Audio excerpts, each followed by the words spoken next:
नमस्कार, सातै प्रदेशको ताजा खबरहरूको सङ्गालो प्रदेश समाचारमा यहाँलाई स्वागत छ। म जीवन खड्का र साङ्केतिक भाषामा हुनुहुन्छ प्रकाश महर्जन। प्रदेश समाचार सुरु गरौँ अहिलेसम्मका मुख्य समाचारबाट। स्थानीय तहको निर्वाचनको लागि देशभरको तयारी अन्तिम चरणमा। लमजुङ र कास्कीका निर्वाचन केन्द्रमा कर्मचारीहरू परिचालन, सुरक्षा व्यवस्था कडा।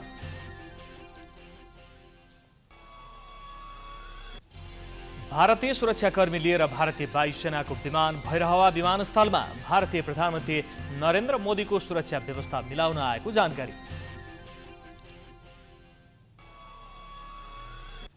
स्थानीय निर्वाचनको मौन अवधि समयमा कपिलवस्तुबाट ठूलो परिमाणमा मदिरा बरामद, मतदातालाई बाँड्न ल्याएको स्थानीयको आरोप।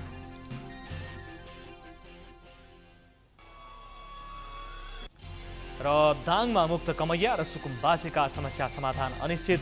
वर्षौंदेखि लाल पूर्जा समेत नपाउँदा उम्मेदवारप्रति मतदाताको गुनासो।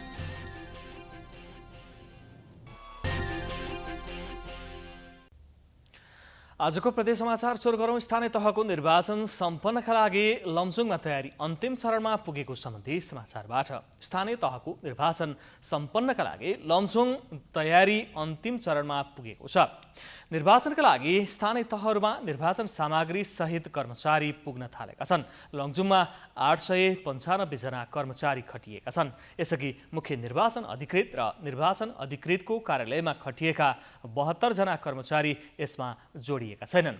जिल्लामा निर्वाचन सफल पार्न चारै तहका कर्मचारी खटिएको लमजुङका प्रमुख जिल्ला अधिकारी सुशील वैद्यले बताए। वैशाख 30 गते हुन गएको निर्वाचनलाई शान्ति सुरक्षाको दृष्टिकोणले हामी सबै सुरक्षा प्रबन्ध मिलाएका छौँ। यसमा सबै निकायका सुरक्षाकर्मीहरू आफआफ्नो स्थानमा खटिसकेको स्थिति छ।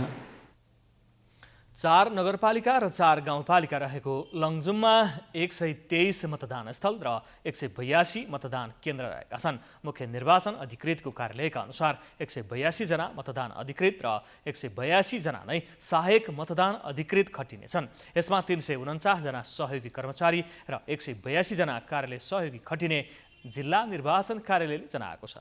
मतदान केन्द्रमा हामीले पठाउनु पर्ने मतदाता सङ्ख्यामा +5% थप गरेर राख्ने मतपत्रहरू हामीले छुट्टाछुट्टै रूपमा प्याकिङ गरेर सिलबन्दी गरिसकेका छौँ। र त्यसपछि कर्मचारी व्यवस्थापनको महत्त्वपूर्ण कुरा रहेको छ। कर्मचारी व्यवस्थापनमा 182 वटै मतदान केन्द्रमा खटिने निर्वाचन अधिकृत, मतदान अधिकृत, सहायक मतदान अधिकृत, सहयोगी कर्मचारी, कार्यालय सहयोगीहरू सबैको खटनपटनको काम गरेर हामीले त्यसको सूचना प्रकाशन गरिसकेका छौँ। प्रत्येक मतदान केन्द्रमा 3-3 जना गरी 546 जना स्वयंसेवक खटाइनेछ। एउटा मतदान स्थलमा 1 देखि 3 वटासम्म मतदान केन्द्र रहेको जिल्ला निर्वाचन कार्यालय लमजुङले जनाएको छ।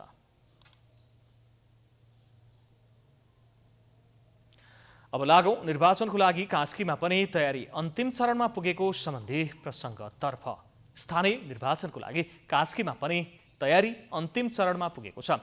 जिल्लामा निर्वाचनलाई लक्षित गरी सुरक्षा व्यवस्था कडा पारिएको छ। कास्कीका 1 महानगरपालिका र 4 वटा गाउँपालिका गरी 5 वटा स्थानीय तहमा सुरक्षा लगायत निर्वाचनसँग सम्बन्धित सम्पूर्ण तयारी पूरा भएको जिल्ला प्रशासन कार्यालयले जनाएको छ। जिल्लाभर 150 वटा मतदान स्थल र 136 वटा मतदान केन्द्रहरू रहेको र सबै स्थानमा सुरक्षा व्यवस्था मिलाइएको प्रशासनले जनाएको छ। जिल्ला अब अहिलेसम्म र भोलि पनि हामी सुरक्षित तरिकाले हरेक मतदातालाई भयरहित तरिकाले निर्वाचनमा जान आफ्नो मतदान गर्न स्वच्छ भएर गर्न हामी तयारी अवस्थामा छौँ सुरक्षाको दृष्टिकोणबाट। र अरू पनि निर्वाचनको सम्पूर्ण तयारीहरू पुरा भइरहेको अवस्था छ। जुन निर्वाचनको कार्यतालिका बमोजिम हरेक कार्यक्रमहरू कास्की जिल्लामा सम्पूर्ण भइसकेको अवस्था छ। उता निर्वाचन आयोगले स्थानीय निर्वाचनको लागि आवश्यक पर्ने सामग्री, जनशक्ति, मतपत्र लगायतको सम्पूर्ण तयारी अन्तिम चरणमा पुगेको जनाएको छ। आयोगले जिल्लामा नमुना मतदान कार्यक्रम सञ्चालन गरेर मतदातालाई मतदानमा सरिक हुन आग्रह गरेको छ। आयोगले जिल्लामा आचार संहिता पालना गर्न कडाई गरेको छ।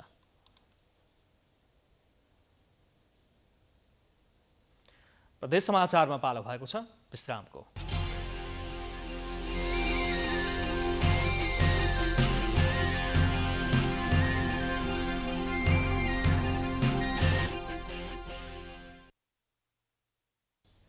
विश्रामपछि पुनः स्वागत छ। अबको पालोमा निर्वाचन आयोग बाँकेले निर्वाचन आचार संहिता पालनामा कडाई गरेको सम्बन्धी समाचार। निर्वाचन आयोग बाँकेले निर्वाचन आचार संहिता पालनामा कडाई गरेको छ। चुनावी प्रचार प्रसारको क्रममा राजनैतिक दलहरूले टाँगेका प्रचार सामग्री नहटाइएपछि आयोगले चासो बढाएको छ।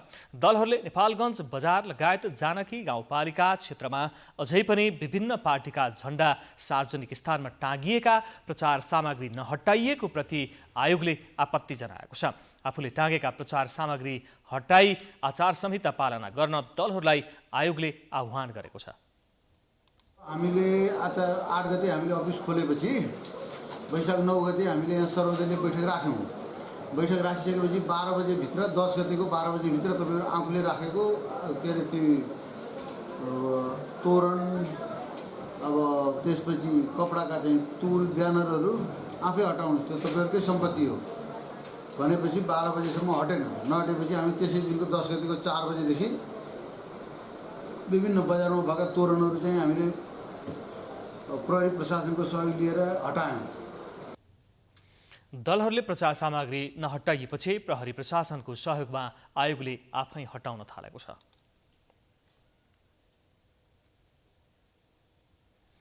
अबको पालोमा भारतीय सुरक्षाकर्मी लिएर भारतीय वायुसेनाको विमान भैरहवामा अवतरण गरेको सम्बन्धी समाचार। भारतीय सुरक्षाकर्मी लिएर भारतीय वायुसेनाको विमान गौतम बुद्ध अन्तर्राष्ट्रिय विमानस्थल भैरहवामा अवतरण गरेको छ। भारतीय प्रधानमन्त्री नरेन्द्र मोदीले बुद्ध जयन्तीका दिन जेठ 2 गते गर्ने लुम्बिनी भ्रमणको सुरक्षा व्यवस्था मिलाउन भारतीय सुरक्षाकर्मी लिएर उक्त विमान आएको हो। एक रिपोर्ट। बुधबार बिहान भारतीय वायुसेनाको विमान मार्फत गौतम बुद्ध विमानस्थलमा सुरक्षाकर्मी र मोदीले प्रयोग गर्ने गाडी ल्याइएको छ। गौतम बुद्ध अन्तर्राष्ट्रिय विमानस्थलका प्रवक्ता श्यामकिशोर शाहका अनुसार कूटनीतिक उडान गर्दै आएको भारतीय वायुसेनाको इलुसियन विमान IC-76ले सुरक्षाकर्मी र गाडी लिएर आएको हो। दिल्लीबाट आएको उक्त वायुसेनाको विमान बिहान 10:15 बजे गौतम बुद्ध अन्तर्राष्ट्रिय विमानस्थलमा अवतरण गरेको थियो। भारतीय प्रधानमन्त्री नरेन्द्र मोदीले बुद्ध जयन्तीका दिन जेठ 2 गते गर्ने लुम्बिनी भ्रमणको सुरक्षा व्यवस्था मिलाउन भारतीय सुरक्षाकर्मी आएको गौतम बुद्ध अन्तर्राष्ट्रिय विमानस्थल प्रशासनले जनाएको छ। विमानमा भारतीय 30 जना सैनिक अधिकारीहरू रहेका थिए। उनीहरू जेठ 3 गतेसम्म लुम्बिनीमै रहनेछन्। भारतीय वायुसेनाको यो इलुसियन विमान आउनुको प्रयोजन भन्दाखेरि भारतीय प्रधानमन्त्री श्री नरेन्द्र मोदीज्यूको आसन्न लुम्बिनी भ्रमणको पूर्व तयारीको रूपमा यो वायुसेनाको विमान आएको हो। यसमा हामीलाई जानकारी भएअनुसार स्पेशल प्रोटेक्सन गार्डका व्यक्तिहरू आउनुभएको हो। मोदीको स्वागतका लागि लुम्बिनीमा तयारी तीव्र पारिएको छ। मोदी आउने भएपछि अहिले लुम्बिनीमा 4वटा हेलिप्याड निर्माण भइरहेका छन्।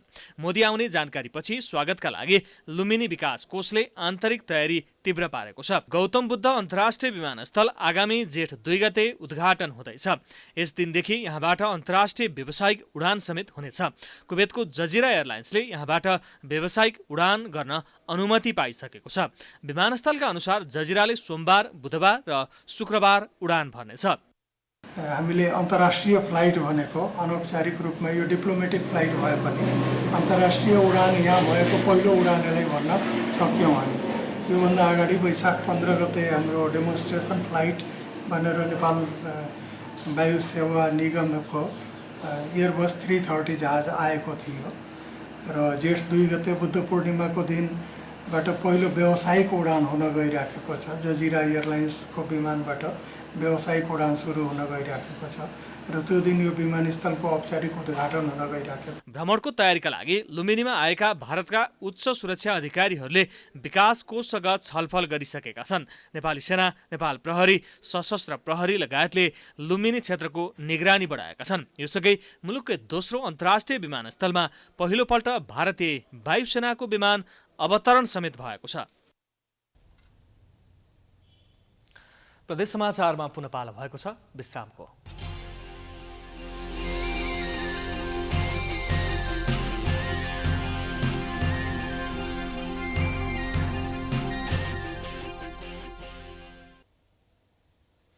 विश्रामपछि पुनः स्वागत छ। अबको पालोमा कपिलवस्तु नगरपालिका 3बाट मदिरा बरामद गरेको सम्बन्धी समाचार। कपिलवस्तु नगरपालिका 3 स्थित सानो बर्गदबाबाट गाडीमा राखेको अवस्थामा मदिरा बरामद भएको छ।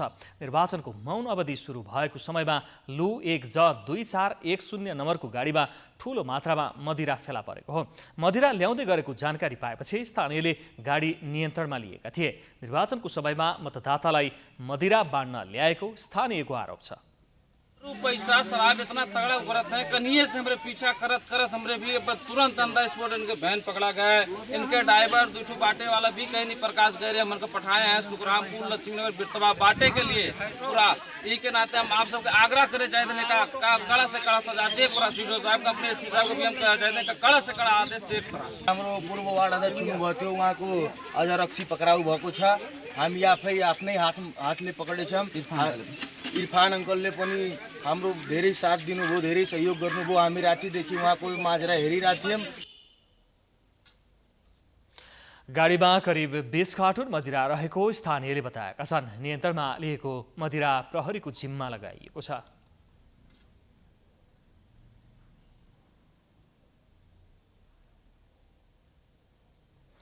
अन्तमा दाङमा मुक्त कमैया र सुकुम्बासीका समस्या समाधानमा चासो नदिएको सम्बन्धी समाचार।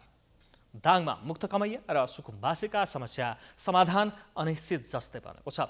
भूमिहीन सुकुम्बासी र मुक्त कमैयाको व्यवस्थापनमा राज्य उदासीन जस्तै बनेको छ।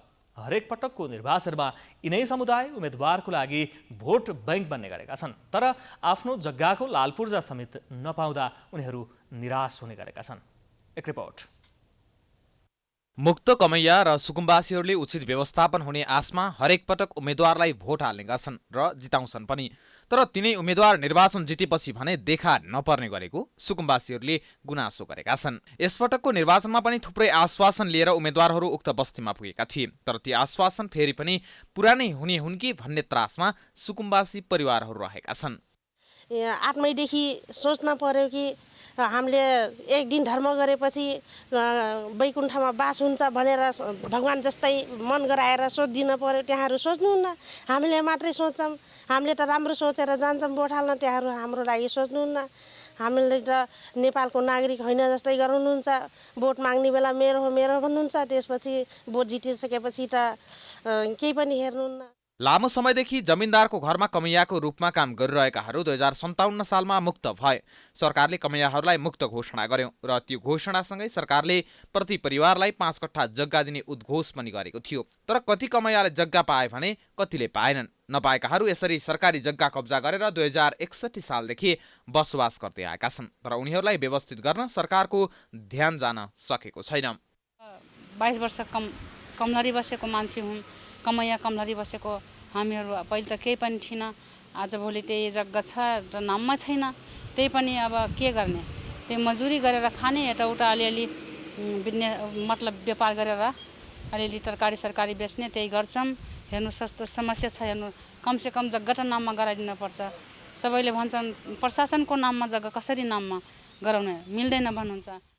यसअघि निर्वाचित जनप्रतिनिधिले सुकुम्बासी समस्या र मुक्त कमैयाका बारेमा धेरै काम गरेको दाबी गरेका छन्, तर उनीहरूले गरेको कामले भने सार्थकता पाउन सकेको छैन। अहिले उम्मेद्वार बनेका दलका नेताहरूले पुनः समस्या समाधान गर्ने आश्वासन दिएका छन्। ती आश्वासन निर्वाचन पश्चात कति पुरा हुने हुन् त्यो भने हेर्न बाँकी नै छ।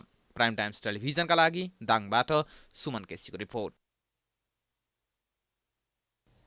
हामी प्रदेश समाचारको अन्त्यमा आइपुगेका छौँ। जाँदा जाँदै मुख्य समाचार पुनः एकपटक। स्थानीय तहको निर्वाचनको लागि देशभरको तयारी अन्तिम चरणमा। लमजुङ र कास्कीका निर्वाचन केन्द्रमा कर्मचारीहरू परिचालन, सुरक्षा व्यवस्था कडा। भारतीय सुरक्षाकर्मी लिएर भारतीय वायुसेनाको विमान भैरहवा विमानस्थलमा। भारतीय प्रधानमन्त्री नरेन्द्र मोदीको सुरक्षा व्यवस्था मिलाउन आएको जानकारी।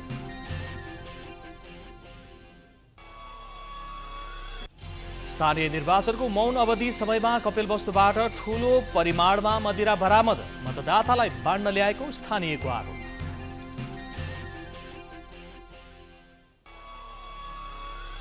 र दाङमा मुक्त कमैया र सुकुम्बासीका समस्या समाधान अनिश्चित। वर्षौंदेखि लालपूर्जा समेत नपाउँदा उम्मेद्वारप्रति मतदाताको गुनासो।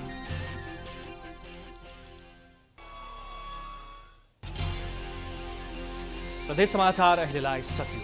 हेर्दै गर्नुहोला प्राइम टाइम्स HD। नमस्कार।